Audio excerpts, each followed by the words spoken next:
जय श्री राम। राम राम जी। श्री रामचरितमानस में एक बार फिर आप सबका स्वागत है। जैसे कि आप सबको मालूम ही है, श्री रामचरितमानस का ये जो पाठ रोज रात्रि 8:30 बजे आपके साथ हो रहा है, ये नवंबर माह से चला है और पिछले कल 2 कांड पूर्ण हो चुके हैं। श्री रामचरितमानस में 7 कांड हैं और जो 2 कांड हैं, बाल कांड और अयोध्या कांड, पिछले दिन इन 2 कांड जो है संपन्न हो चुके हैं। अब तीसरे कांड की ओर हम चल रहे हैं, अरण्य कांड। पिछले कांड में आपने देखा, खासकर अयोध्या कांड में, कि एक से एक बढ़कर भाई हैं, एक से एक बढ़कर माताएं हैं, ससुर हैं, मंत्री हैं, ऋषि मुनि हैं और सास और बहुएं हैं, जो सब एक दूसरे के लिए त्याग स्नेह की प्रतिमूर्ति हैं। और ये सब हमने देखा अयोध्या कांड में। अब श्री रामचंद्र जी का श्री राम के रूप में जो है जन्म लेना, इसका जो उद्देश्य था, उस उद्देश्य की ओर श्री रामचंद्र जी अब आगे बढ़ रहे हैं। देवता प्रसन्न हैं कि भरत जी वापस अयोध्या चले गए, श्री रामचंद्र जी वनवास में ही रह गए। अब राक्षसों का वध होगा और जरूर होगा। ठाकुरदास जी जय श्री राम, तेजेंद्र जी, रंजना शर्मा जी, किशोरी लाल जी, डिम्पल कौशल जी, आप सबको जय श्री राम। तो आज हम तीसरा कांड अरण्य कांड शुरू कर रहे हैं और इसमें अब वन में रहते हुए श्री रामचंद्र जी के साथ क्या क्या घटनाएं हुई, किन किन से वो मिले और किन किन राक्षसों का वध हुआ, कौन कौन सी अलौकिक बातें हुई, इनका बखान जो है अरण्य कांड में तुलसीदास जी ने किया है। अरण्य का मतलब है जंगल, वन। अरण्य कांड, जंगल का कांड, कि जंगल में क्या हुआ। सुरेश माथुर जी जय श्री राम। तुलसीदास जी अरण्य कांड कर रहे हैं मंगलाचरणम से शुरू, और श्लोक है, सबसे पहले वो श्री शंकर जी की वंदना करते हैं। कैसे? तुलसीदास जी, मूलम धर्म तरो विवेक जलदेहे पूर्णेन्दुमन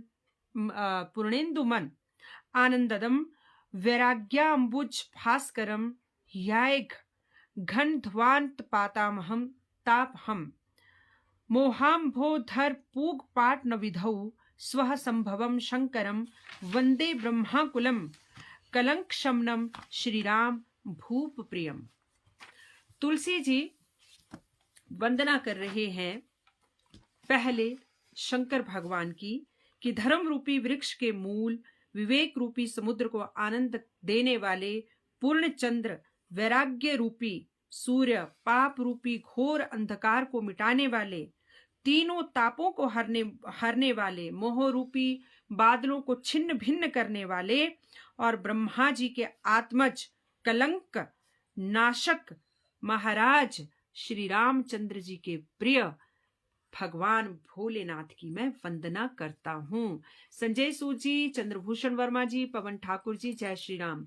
तो अरण्य कांड तीसरा कांड आज से शुरू हुआ और मंगलाचरणम से तुलसीदास जी इसको शुरू कर रहे हैं और पहले वंदना कर रहे हैं, स्तुति कर रहे हैं शंकर भगवान की, क्योंकि भोलेनाथ का एक नाम रामेश्वर भी है।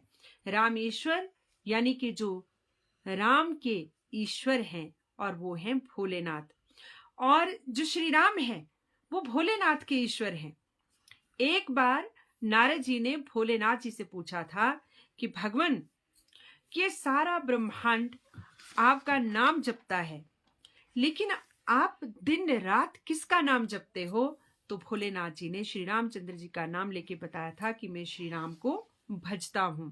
तो इस तरह से दोनों एक दूसरे के आराध्य हैं, दोनों एक दूसरे के भक्त हैं और दोनों के लिए एक दूसरे जो है पूजनीय हैं। तो श्री राम और भगवान भोले शंकर जी का ऐसा अलौकिक नाता है। विजय सिंह कड्डा जी, पवन कुमार जी, प्रदीप चौहान जी जय श्री राम। अब आगे श्री रामचंद्र जी की वंदना करते हैं तुलसीदास जी मंगलाचरणम में। सांद्रानंद पयोध सौभ भगतनुम पीतांबरम सुंदरम पाणौ बाण शरासनम कटिल सत्तूणी भारम वरम राजीवायत लोचनम धृत जटा जुटेन संशोभितम सीता लक्षण संयुतम पथिगतम रामाभिरामम भजे। कहते हैं कि जिनका शरीर जल युक्त मेघों के समान, उसके वर्ण के समान है। श्री रामचंद्र जी कैसे हैं? श्याम वर्ण। और श्याम भी कैसा? जैसे जो मेघ, जो बादल बारिश की बूंदों से भरे होते हैं, जैसा उनका रंग होता है, उस तरह से हैं। जो सुंदर पीत वस्त्र धारण किए हुए हैं, जिनके हाथों में बाण और जिनके कंधे पे धनुष है। संतोष जी, राजीव शर्मन जी, नंदलाल भंडारी जी, जय श्री राम। और कमल के समान जिनके नेत्र हैं, मस्तक पर जटाजूट धारण किए हैं, उन अत्यंत शोभायमान श्री राम, श्री सीता जी, लक्ष्मण जी सहित आनंद देने वाले श्री रामचंद्र जी की मैं वंदना करता हूं, ऐसा तुलसीदास जी कह रहे हैं। अब आगे, अब ये जो कथा है, अगर हम इसे पीछे जाएं, आप सब लोग पीछे भी जुड़े हैं श्री रामचरितमानस से, जिसमें ऋषि भारद्वाज माघ मेले में मुनि याज्ञवल्क्य से पूछते हैं और मुनि याज्ञवल्क्य जी उनको उनके उत्तर में पार्वती जी और शिवजी जी का प्रसंग सुनाते हैं, क्योंकि शिवजी जी जो कथा पार्वती जी को सुना रहे हैं वो याज्ञवल्क्य मुनि और भारद्वाज मुनि के बीच की बात है। तो अब शिवजी जी वहां पहुंच जाते हैं। ये प्रसंग दोबारा शुरू होता है कि कथा चल रही थी, हम भूल गए कि यह कथा कौन किसको सुना रहा है, लेकिन अब हम दोबारा पीछे जाते हैं, बैक फ्लैश में। राजू राजपूत जी, देव भास्कर जी, नीरज सर, जय श्री राम आप सबको। कैसे तुलसीदास जी लिख रहे हैं, माघ मेला चला है, जैसे आजकल महाकुंभ में माघ मेला चला था, तो माघ मेले में भारद्वाज मुनि के आश्रम में, जो कि प्रयागराज में हुआ करता था, वहां याज्ञवल्क्य मुनि जी रुके हैं और भारद्वाज मुनि जी याज्ञवल्क्य मुनि से श्री रामचंद्र जी के प्रति कोई शंका व्यक्त करते हैं। तो याज्ञवल्क्य मुनि जी उस शंका के समाधान हेतु वो प्रसंग सुनाते हैं जो भगवान भोलेनाथ और पार्वती जी के साथ हुआ था, और बाद में पार्वती जी दोबारा जन्म लेती हैं और दोबारा भोलेनाथ से ही ब्याही जाती हैं, और उस समय भोलेनाथ जी पार्वती जी को ये प्रसंग सुनाते हैं। तो अब भोलेनाथ जी पार्वती जी से कह रहे हैं, क्या कह रहे हैं? और भी जुड़ गए हैं शिव गोपाल शुक्ला जी, उमेश गायत्री जी, जय श्री राम। उमा राम गुण गुण पंडित मुनि पावही बिरती, पावही मोह विमूढ़ जे हरि विमुख न धर्मरति। कि हे पार्वती, श्री रामचंद्र जी के गुण गूढ़ हैं। अब भगवान भोलेनाथ श्री रामचंद्र जी की प्रशंसा कर रहे हैं पार्वती जी से कि पंडित मुनि जो भी हो, जो उनके गुणों को समझ लेता है उसे वैराग्य हो जाता है, परंतु जो भगवान जी से विमुख हैं, जिनका धर्म में प्रेम नहीं है, वो महामूढ़ हैं और हमेशा मोह के बंधन में ही फंसे रहते हैं। पुर नर भरत प्रीति में गाई, मति अनुरूप अनूप सुहाई। फिर भोलेनाथ कहते हैं पार्वती जी से, मैंने कि जैसे अयोध्या कांड में भरत जी के चरित्र का वर्णन किया गया है, अलौकिक चरित्र का वर्णन किया गया है, तो पार्वती जी से भोलेनाथ कहते हैं कि मैंने अपनी बुद्धि अनुसार भरत जी का वो चरित्र तुम्हें सुनाया। अब प्रभु चरित्र सुनो अति पावन, करत जे बन सुर नर मुनि भावन। कि अब देवता, मनुष्य और मुनि सबको जो प्रिय लगते हैं श्री रामचंद्र जी, उनके पवित्र चरित्र सुनो, वो चरित्र सुनो, वो कथाएं सुनो कि जो अब वन में रहकर करने वाले हैं। भगवान भोलेनाथ पार्वती जी को बता रहे हैं। एक बार चुनी कुसुम सुहाए, निज कर भूषण राम बनाए, सीत ही पहिराए प्रभु सादर, बैठे फटिक शिला पर सुंदर। एक फटिक शिला की बात आती है। फटिक शिला एक ऐसी बड़ी शिला होती है, चमकीली सी, सफेद सी। तो फटिक शिला चित्रकूट में उनकी पर्ण कुटीर के बाहर थी, जहां पे अक्सर श्री रामचंद्र जी वनवास के दिनों में चित्रकूट में सीता जी के साथ बैठते थे। तो वो कहते हैं कि वन में क्या क्या किया श्री रामचंद्र जी ने। तो एक बार श्री रामचंद्र जी ने वन से सुंदर सुंदर फूल चुने और उनके सुंदर सुंदर गहने बनाकर उन्होंने सीता को पहनाए। और किस पे बैठ के पहनाए? सुंदर स्फटिक शिला पर बड़े आदर के साथ सीता को वो गहने पहनाए। अब जरा सोचिए कि सीता जी को कितना सुख मिला होगा, उस वनवास में भी कितनी परमानंद की अनुभूति हुई होगी कि श्री रामचंद्र जी उन्हें अपने हाथों से फूलों के गहने बनाकर आदर पूर्वक उनके बालों का श्रृंगार कर रहे हैं, उनके कानों का श्रृंगार कर रहे हैं, उनके गले का श्रृंगार कर रहे हैं, उनकी कलाइयों का श्रृंगार कर रहे हैं, उनकी उंगलियों का श्रृंगार कर रहे। कितना असीम सुख माता सीता को वन में रहते हुए अपने पति श्री रामचंद्र जी के साथ मिला होगा, इसकी कल्पना कर सकते हैं। सुरपति सुत धरि वायस वेशा, सठ चाहत रघुपति बल देखा, जिमि पिपलिका सादर था, महामंदपति पावन चाहा। अब यहां पर कथा आती है जयंत की। जयंत कौन है? जयंत है इंद्र का बेटा। तो जयंत के दिमाग में क्या बात आई कि वो कौवे का रूप धारण करके वहां चित्रकूट पहुंचते हैं, जहां सीता जी श्री रामचंद्र जी के साथ रह रही थी। और जयंत श्री रामचंद्र जी के बल की परीक्षा लेना चाह रहा है। प्रभात जी, सुरेश ठाकुर जी, प्रकाश चंद जी, बबली संतोष जी, जय श्री राम आप सबको। और तुलसीदास जी कहते हैं कि मूर्ख जयंत को देखो। पिपलिका, पिपलिका संस्कृत का वर्ड है और पिपलिका को चिंटी कहा जाता है कि क्या कभी एक चिंटी भी समुद्र की थाह ले सकती है? और इंद्र का पुत्र जयंत कौवे का रूप धारण करके चित्रकूट पहुंचता है। और किस लिए? श्री रामचंद्र जी के बल की थाह लेने के लिए अति महामूर्ख कार्य कर रहा है। चित्रकूट में कौवे का रूप धारण करके जयंत पहुंचता है और सीता जी के पैरों में चोंच मार के वहां से भाग जाता है। अब सीता चरण चोंच अति भागा, मूड मंदमति कारण कागा, चला रुधिर रघुनायक जाना, सींक धनुष सायक संधाना। अब जब श्री रामचंद्र जी ने देखा कि सीता जी के चरणों से लहू बहने लगा जयंत के चोंच मारने से, कौवे के रूप में चोंच मारने से, तो वो धनुष में एक सींक ही चढ़ाकर जयंत के पीछे उसे छोड़ देते हैं। एकमात्र सींक, धनुष तो बहुत बड़ी बात है। तो अति कृपाल रघुनायक सदा दीन पर नेह, तासन आई किन्ह छलू मूर्ख अब गुण गेह।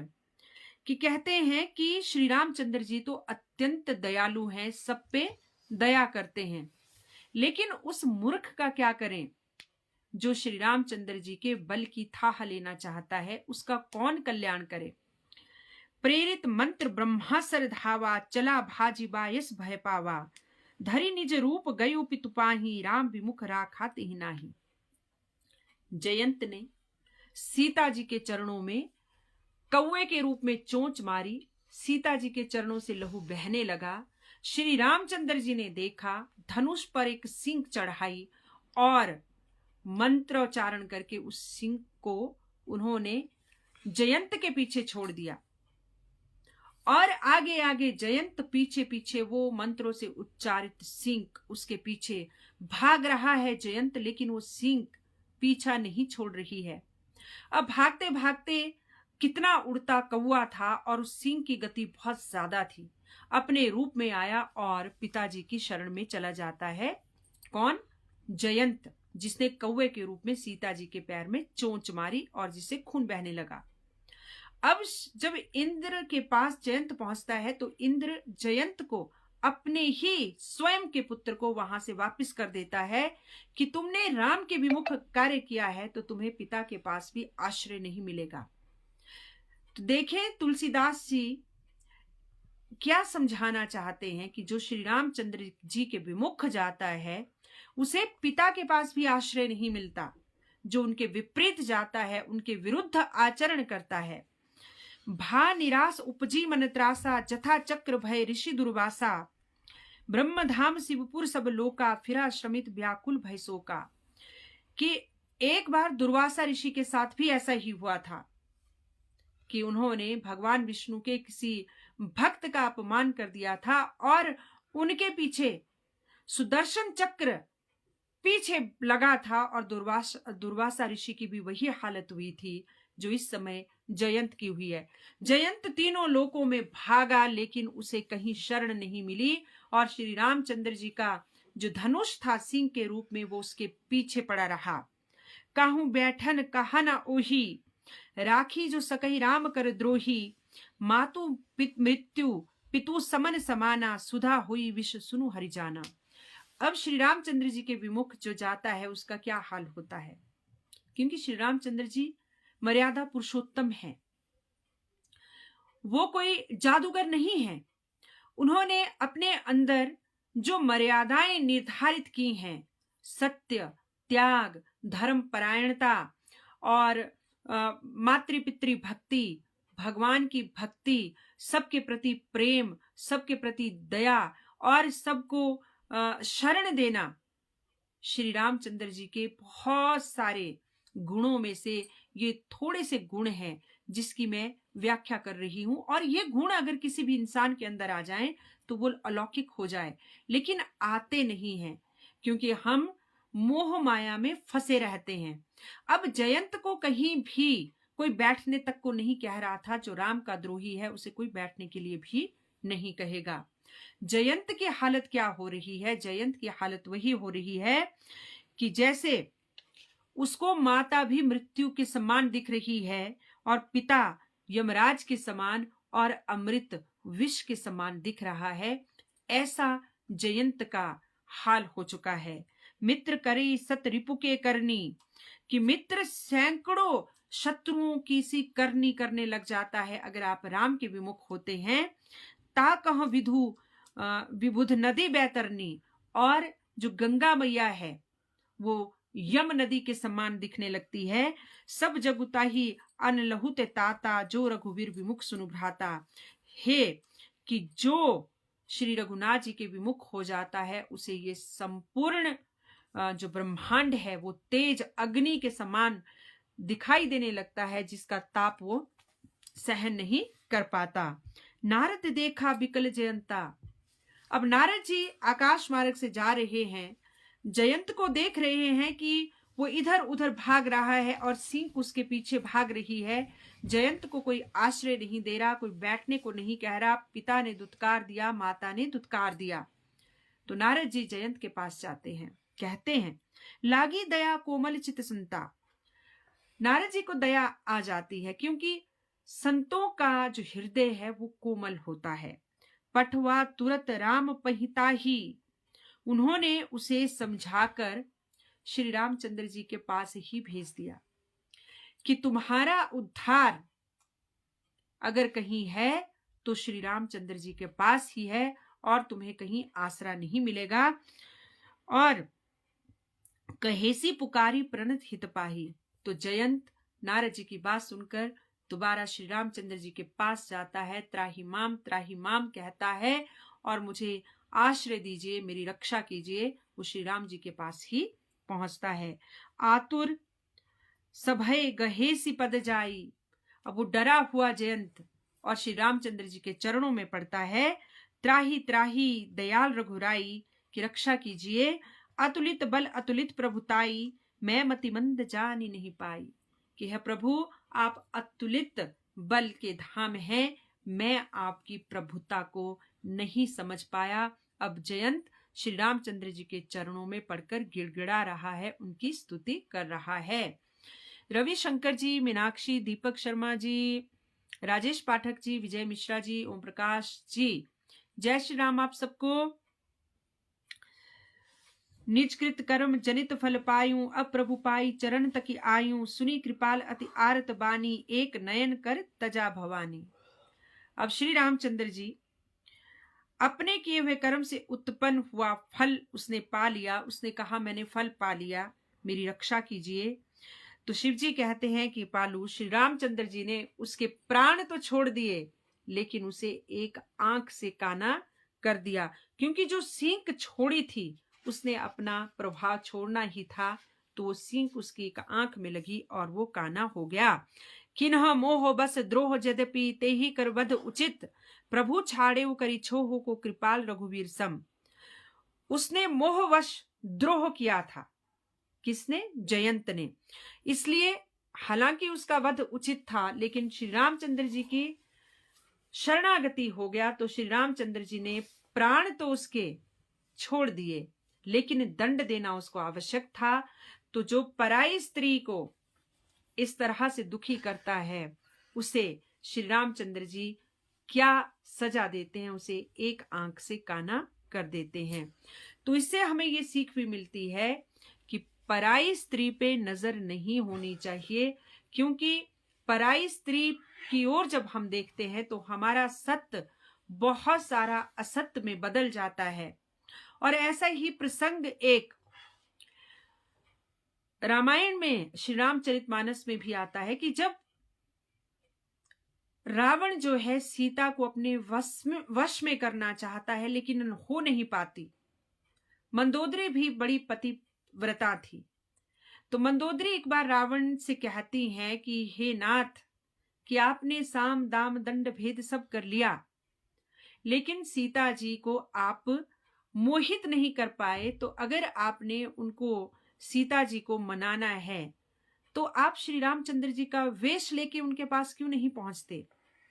तो रावण कहते हैं कि मंदोदरी, ये तो मैं पहले ही कर चुका हूं, लेकिन जैसे ही मैं श्री रामचंद्र जी का वेश धारण करता हूं, मुझे हर स्त्री माता नजर आने लगती है। तो ये है श्री रामचंद्र जी का चरित्र, कि कोई उनका चरित्र भी धारण करता है तो संसार के प्रति, नारियों के प्रति उनकी दृष्टि स्वयं ही बदल जाती है, पवित्र हो जाती है। खेमराज शर्मा जी, दीपक पठानिया जी, त्रिलोक शांडल जी, नमस्ते जी, जय श्री राम जी।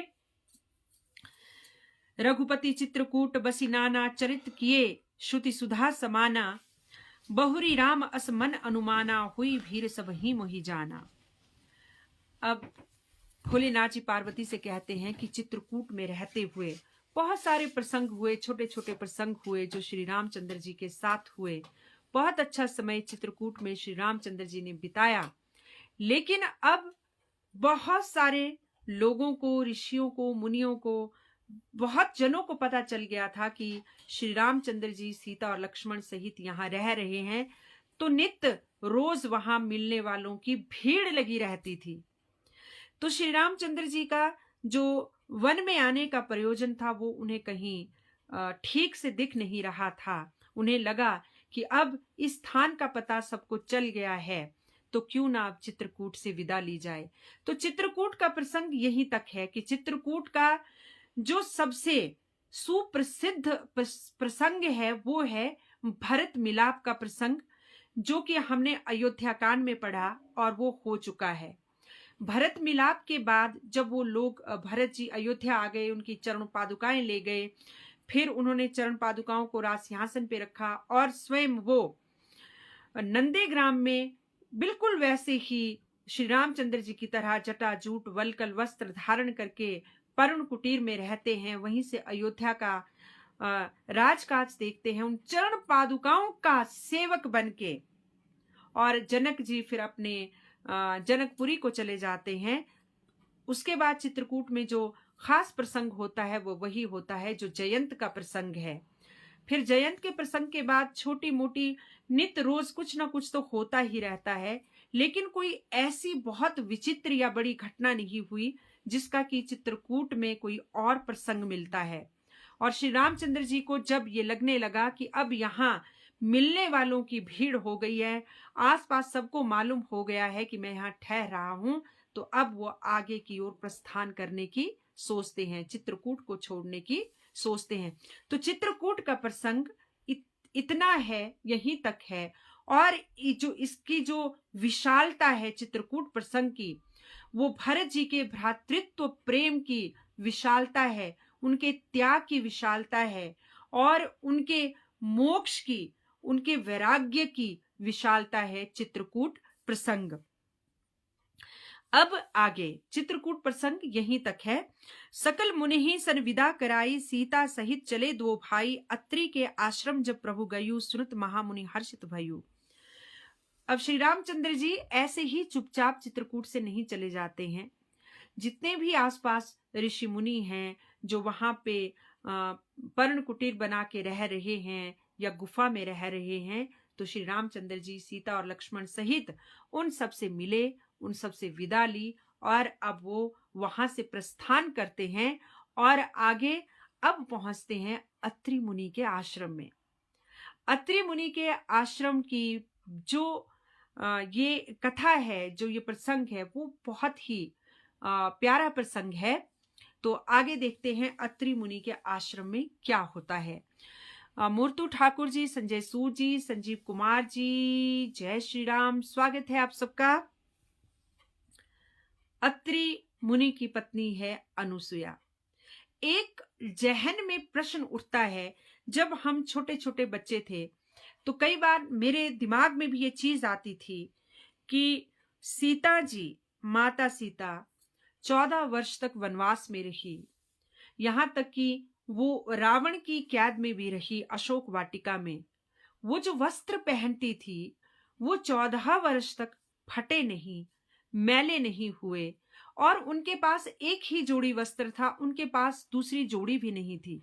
तो 14 वर्ष तक उन्होंने किस तरह से उस एक जोड़ी वस्त्र के साथ निबाह किया, एक स्त्री होते हुए, जो कि राजा जनक की राजकुमारी होती थी, जो कि सोने के बुने हुए कपड़े भी पहना करती थी, जो कि राजा दशरथ की पुत्र वधू थी, जो कि श्री रामचंद्र जी की पत्नी थी। वो एक ही वल्कल वस्त्र में 14 वर्ष तक कैसे निबाह करती हैं, इसका वर्णन अत्रि मुनि के आश्रम में मिलता है। सुनिएगा जरूर। पवन ठाकुर जी, चंद्रपाल कुमार जी, जय श्री राम आप सबको। सकल मुनि सन विदा कराई, सीता सहित चले दो भाई, अत्रि के आश्रम जब प्रभु गयु, सुनत महामुनि हर्षित भयु। अब वो विदा लेके सभी ऋषि मुनियों से अत्रि मुनि के आश्रम में पहुंचते हैं, चित्रकूट से विदा। अत्रि मुनि जब देखते हैं कि श्री रामचंद्र जी उनके आश्रम में पहुंचते हैं, गदगद हो गए, प्रसन्न हो गए, जीवन धन्य हो गया अत्रि जी का। अब पुलकित गात अत्रि उठी धाये, देखी राम आतुर चली आए। पुलकित हो गए अत्रि मुनि जी और दौड़ के उठते हैं श्री रामचंद्र जी की अगुवाई में, और उन्हें दौड़े आते देखकर श्री रामचंद्र जी भी उतनी ही शीघ्रता से उनकी ओर बढ़ते हैं। प्रेम और आदर दोनों ओर है। कहते हैं प्रेम प्रेम को खींचता है और आदर आदर को देता है। अगर आप दूसरे का आदर करते हैं तो आपको स्वतः ही दूसरे से आदर मिलता है। अगर आप दूसरे से प्रेम करते हैं तो स्वतः ही आपको दूसरे से प्रेम भी मिल जाता है। अगर आप दूसरे से मिलने के लिए आतुरता दिखाते हैं तो दूसरा भी आपसे मिलने के लिए आतुर होता है। ये चीजें हम श्री रामचरितमानस में आराम से सीख सकते हैं, क्योंकि प्रेम एक तरफा नहीं चलता, आदर एक तरफा नहीं चलता। एक समय आएगा आप जितना भी आदर दो, लेकिन दूसरा उसे नहीं समझता है तो आप भी अपनी ओर चल पड़ेंगे, अपनी राह चल देंगे। इसलिए आदर, प्रेम, स्नेह, सम्मान, कर्तव्य, ये दोनों तरफ चलते हैं। तो जहां अत्रि मुनि उनको देखकर दौड़े, वहीं श्री रामचंद्र जी भी शीघ्रता से उनके पास पहुंचते हैं। करत दंडवत मुनि उर लाए, दंडवत करते हुए श्री रामचंद्र जी उनके चरणों में दंडवत करने लगते हैं, लेकिन उससे पहले ही ऋषि अत्रि उनको अपने हृदय से लगा लेते हैं। प्रेम बारी दो जन अनवाहें, और प्रेमाश्रुओं के जल से उन्होंने दोनों भाइयों को नहला दिया। जो खुशी के आंसू होते हैं, जो प्रेम के आंसू होते हैं, जो भक्ति के आंसू होते हैं, उन आंसुओं की तरह अनमोल कोई भी आंसू, किसी भी प्रकार का आंसू, किसी भी प्रकार का नीर उतना पवित्र नहीं होता। झर झर नहा गए जैसे अत्रि मुनि के प्रेमाश्रुओं से दोनों भाई श्री राम और लक्ष्मण जी। हेलो ओपी, जय श्री राम, विजय मिश्रा जी, शैलेंद्र कुमार जी, गुंजन विक्रांत जी, संजीव कुमार जी, मुर्तु ठाकुर जी, जय श्री राम।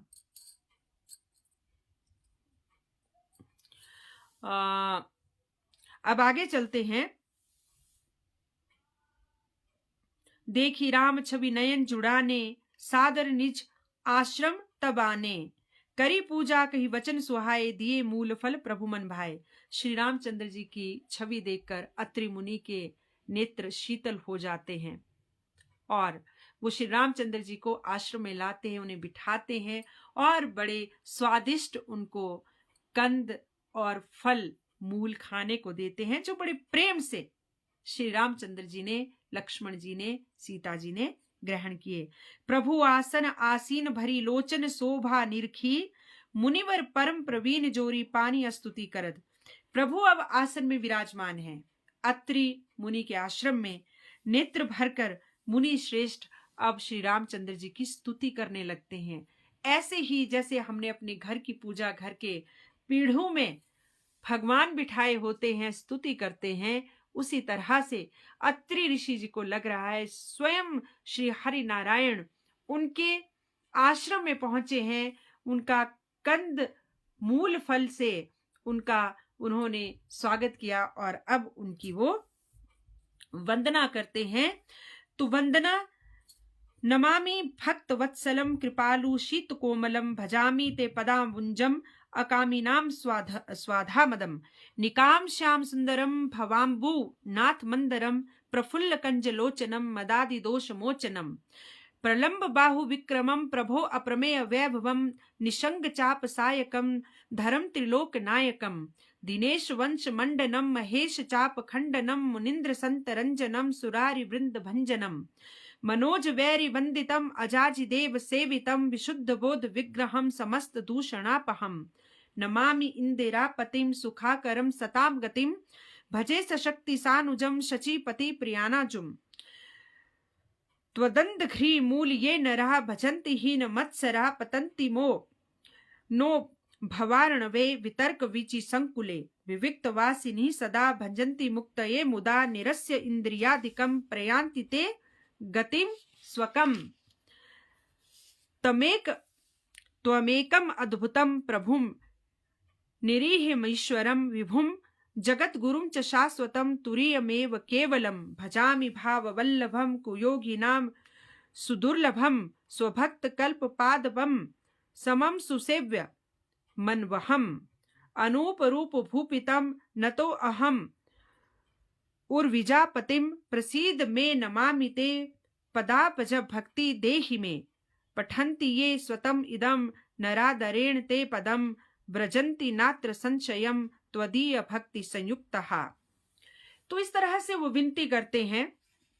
विनती में उनको वो उनके रंग रूप की जो है उनका वर्णन करते हैं, उनकी प्रशंसा करते हैं, उनकी स्वभाव की प्रशंसा करते हैं, उनकी मातृ पितृ भक्ति की प्रशंसा करते हैं और उनका जो अतुलित बल है उसकी प्रशंसा करते हैं, उनकी विनय रूपी स्वभाव की प्रशंसा करते हैं, उनकी त्याग की प्रशंसा करते हैं, उनकी मातृभक्ति की प्रशंसा करते हैं, उनकी रघुकुल रीत को चलाते हैं उसकी प्रशंसा करते हैं, जो सबसे प्रेम का भाव रखते हैं उसकी प्रशंसा करते हैं। इस तरह से श्री रामचंद्र जी के जितने भी गुण हैं इसमें वो उनकी प्रशंसा करते हैं। और आगे लिखते हैं, विनती करी मुनि नाई सिरु कह कर जोरी बहोरी, चरण सरोरहु नाथ जनी कबहू तजे मति मोरी, कि मुनि ने विनती करके सिर निवाकर हाथ जोड़कर कहा कि मेरी बुद्धि सदा आपके चरण कमलों में लगी रहे और कभी भी मेरी बुद्धि आपकी भक्ति से न हटे। अब सीता जी की बात आती है। अनुसुईया के पद गही सीता, मिली बहोरी सुशील बिनीता, ऋषि पत्नी मन सुख अधिकाई, आशीष देई निकट बैठाई। अब ऋषि अत्रि की पत्नी अनुसुईया जी हैं, पतिव्रता, अथाह पतिव्रता अनुसुईया जी। उनके चरण छूती हैं सीता जी, उनसे मिलती हैं। अनुसुईया जी प्रेम से उनको अपने पास बिठाती हैं और उन्हें स्त्री धर्म की बहुत सारी वो बातें उन्हें बताती हैं। अब सीता जी के वस्त्र क्यों 14 वर्ष तक मलिन नहीं हुए, क्यों नहीं फटे, क्यों नहीं उधड़े, क्यों मैले नहीं हुए, इसके पीछे अनुसुईया जी थी। जब अत्रि ऋषि की पत्नी अनुसुईया जी क्या भेंट करती हैं सीता मैया को, दिव्य बसन भूषण पहिराए, जे नित नूतन अमल सुहाए, कह ऋषि बधू सरस मृदुबानी, नारी धर्म कछु ब्याग बखानी। वो उन्हें ऐसे दिव्य वस्त्र और आभूषण देती हैं जो न कभी फटेंगे, न कभी मैले होंगे, न कभी पुराने होंगे।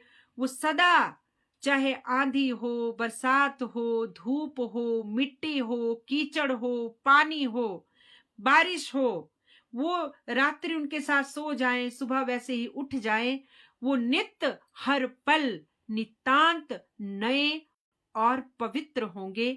ऐसे दिव्य वस्त्र ऋषि अत्रि की पत्नी अनुसुईया जी ने सीता जी को भेंट किए। तो ये सीता जी के वस्त्रों के पीछे का गूढ़ रहस्य है कि 14 वर्ष तक वो उनके वस्त्र मलिन क्यों नहीं हुए, वो कैसे उन वस्त्रों में रह पाई, चाहे रावण की कैद में, चाहे वन में, चाहे किसी भी स्थिति में। मातु पिता भ्राता हितकारी, मित प्रद सब सुनु राजकुमारी, अमित दानी भरता बय देही, अधम सो नारी सो सिजेब न तेही। तो अब अनुसुईया जी सीता जी को स्त्री धर्म बताती हैं कि संसार में कितनी तरह की पत्नियां होती हैं और किस वर्ग की पत्नी को जो है वो क्या संज्ञा दी गई है, और एक पत्नी को कैसा होना चाहिए, और एक पत्नी का जो पतिव्रत धर्म है वो कैसा होना चाहिए। ये अनुसुईया जी अब सीता जी को इसकी जो है सीख देने वाली हैं, जो कि हम कल रात्रि 8:30 पर यही से हम आरंभ करेंगे कि अनुसुईया जी ने दिव्य आभूषण और वस्त्र तो सीता जी को भेंट कर दिए हैं, लेकिन अब वो उन्हें सीख भी देंगी कि एक स्त्री को कैसा होना चाहिए, कैसा उसे व्यवहार करना चाहिए। तो इस तरह से आज हमारा ये तीसरा अरण्य कांड, अरण्य मतलब जंगल, वन का कांड शुरू होता है। चित्रकूट, श्री रामचंद्र जी अरण्य कांड में चित्रकूट छोड़ देते हैं क्योंकि उन्हें लगता है कि सब लोगों को मालूम पड़ गया है कि मैं यहाँ रह रहा हूं, इसलिए वो वहां से आगे कूच कर जाते हैं। अत्रि मुनि के आश्रम में पहुंचते हैं, अत्रि मुनि से प्रेम से मिलते हैं। अत्रि मुनि उनकी खूब जो है वो करते हैं, उनकी प्रशंसा करते हैं, तारीफ करते हैं, उनसे भक्ति मांगते हैं। अनुसुईया जी सीता जी को दिव्य वस्त्र और आभूषण देती हैं, और इंद्र के पुत्र जयंत का भी इसमें प्रसंग आता है कि इंद्र का पुत्र जयंत काना कैसे हुआ था। तो ये कथा भी हमने आज अरण्य कांड में पढ़ी। तो कल हम पुनः इसको आगे बढ़ाएंगे। और इतना भी मैं कहना चाहती हूँ कि कई बार अनायास ही वक्त नहीं मिल पाता है, कई बार ऑफिस से लेट हो जाती हूँ, या घर पे कोई गेस्ट आ जाए, या कहीं बाहर जाना पड़े, तो अचानक ही, हालांकि कोशिश करती हूँ कि मैं 8:30 पे आपसे जुड़ सकूं, लेकिन नहीं जुड़ पाती, और कई बार फिर नेट में भी नहीं होती हूँ, तो मैं फिर मैसेज भी नहीं दे पाती हूँ कि आज रामचरितमानस नहीं होगा। लेकिन किसी कारणवश ना हो तो अगले दिन जरूर जुड़ा कीजिए, जैसे कि आप हमेशा जुड़ा करते हैं। इन्हीं शब्दों के साथ अपनी वाणी को विश्राम देती हूँ। जय श्री राम आप सबको, जय सनातन, जय हिंद, शुभ रात्रि।